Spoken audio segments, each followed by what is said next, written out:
Well, the mayor finally pitched his $16 billion spending plan to a city council this afternoon. His plan does not include a property tax hike, but he wants corporations and social media companies to help pay for it. WGN's Angelica Sanchez has reaction. The Chicagoland Chamber of Commerce says Mayor Brandon Johnson's new budget proposal will make Chicago a less attractive investment. They say they don't see shared sacrifice in his new tax proposals. Our view is we need to have pro-growth strategies, not job-killing taxes.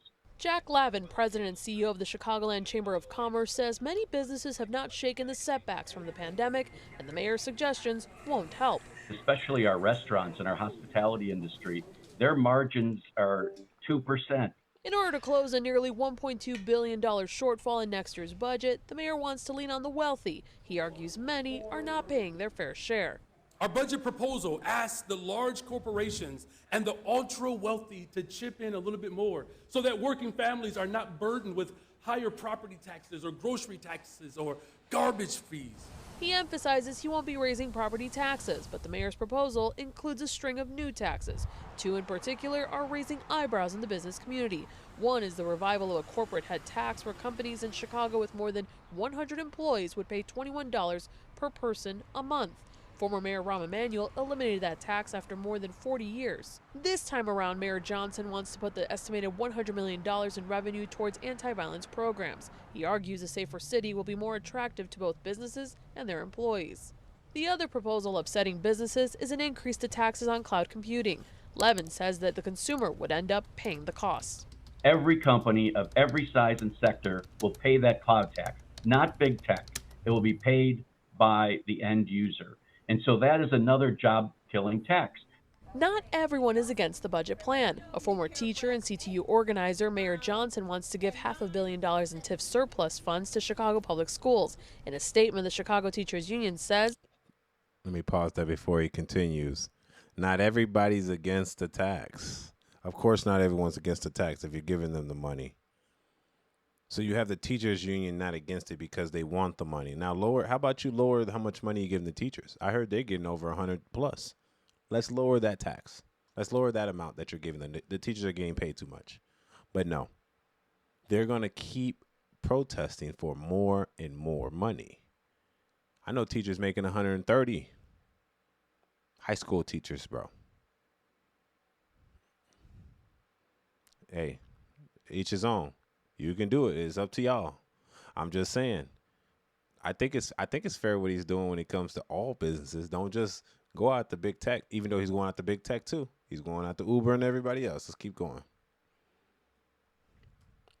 today, Mayor Brandon Johnson delivered the most transformative budget to come out of City Hall in generations. He is protecting our city from Trump's cuts and proposing a budget that fights for working people instead of against them.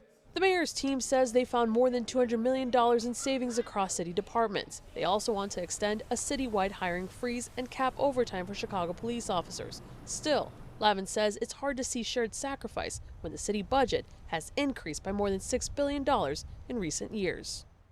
The Chicagoland Chamber of Commerce says this is the start of a long process. They say that they will continue to advocate for the businesses they represent before this budget is finalized. Reporting outside City Hall, Angelica Sanchez, WGN News.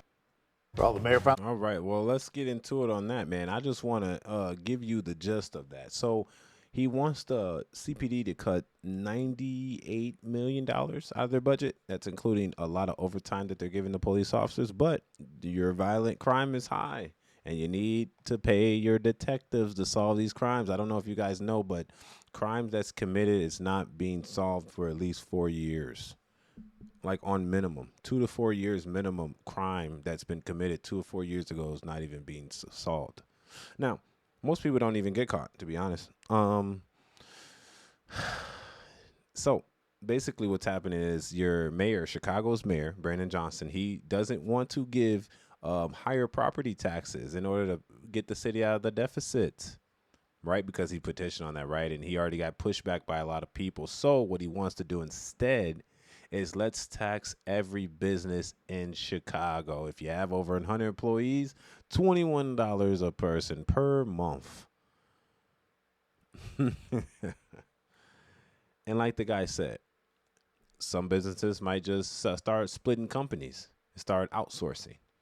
They might just be like, all right, we need to be at 99 employees just so they can save millions of dollars. Because say they have 300 employees, 400 employees, 500 employees.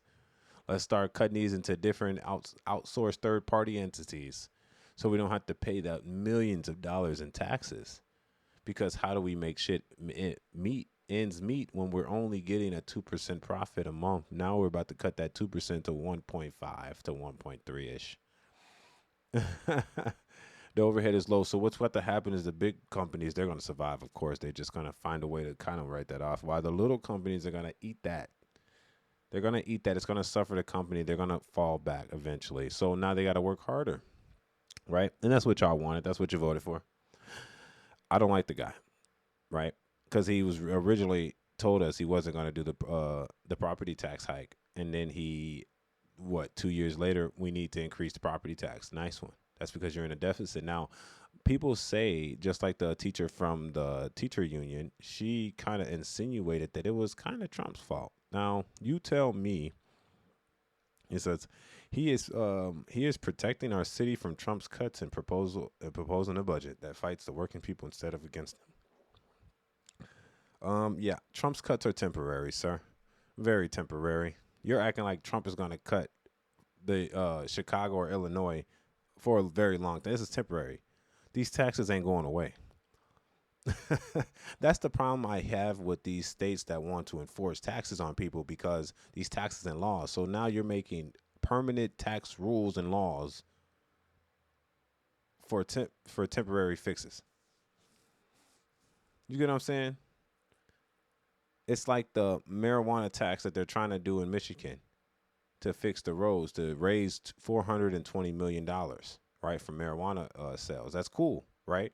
But what happens when we get the $420 million? Are you going to stop taxing them as much then? No. It's going to stay on there, and it's going to always stay on there. It's never going to go away. Why would I not want the money no longer when it's coming in so fast and frequently? Trump's taxes are temporary. Or cuts are temporary. These taxes are going to last forever. They're always going to be there. They said Rahm Emanuel. It was like 5 mayors ago. After 40 years of having it, he did a tax cut. And 4 to 5 mayors later, he puts the tax cuts back, bro. And does even more. Man, you're reversing Chicago, bro. And then they're going to, it's for the enforcing the law, keeping our communities safe. That's very vague, by the way. There's no direct part of where that money's going to, which means it's going to be laundered. That's exactly what it means. It means people are going to get increases on their yearly wages. Politicians are going to get paid while the taxpayers have to suffer. And the people that want to have businesses in Chicago is going to suffer. If you're smart, you best leave. That's what I want to say. If you're smart, you best leave, because you're going to get taxed out the wazoo. If you're not going to find it in your business, see, what they want to do is they want to tax the rich, and the rich aren't even rich. It's just the people that are trying to prosper and do better. Homeowners. Eventually, they will come for that home property. They're just taxing the back end right now.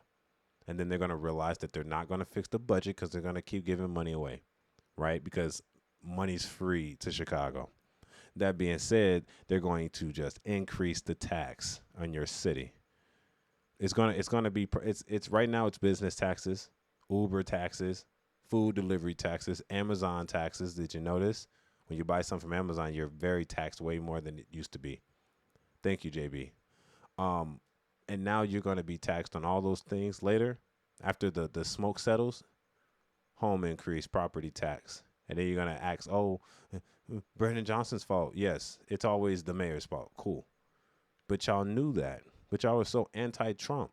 Trump is trying to make sure y'all have money. He's trying to cut taxes while your mayor is trying to increase it. It's your boy Angelo Savage. Y'all tell me what y'all think about this in the comment section. Am I wrong? I could be. Would this affect jobs due to the fact they have to pay more dollars per person? So you have one governor forcing increase of wages, which is needed in some instances, which also promotes them to stop hiring because I have to pay them more. Now you're telling me I have to pay an extra $21 per month per employee forever? Woo, it's looking sticky for the residents and the business people of Chicago. That being said, is your boy Angelo Savage. Y'all tell me what y'all think about that in the comment section. Make sure you like the video for the YouTube algorithm. Lastly, don't forget to subscribe. It's your boy Savage. Let's go. Peace.